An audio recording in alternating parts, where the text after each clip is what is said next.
a todos vosotros y vosotras y a los 500 que se han tenido que quedar fuera. Muchas gracias a los voluntarios, muchas gracias a todas esas personas que han puesto lo que han podido en los microcréditos, porque nosotros no pedimos dinero a los bancos y a mucha honra es la gente la que ha financiado esta campaña y es la gente con la que tenemos deudas. La gente son nuestros únicos deudores. Y esa gente, vosotros y vosotras, tenéis que ser apoderados e interventores en las elecciones, porque el día 20 nos jugamos la victoria.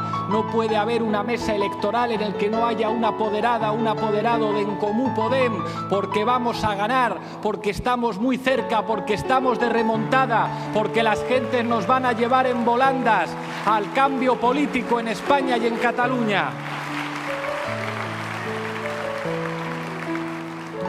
I per últim, clar i català. Gràcies, Catalunya. Volem un país amb tu.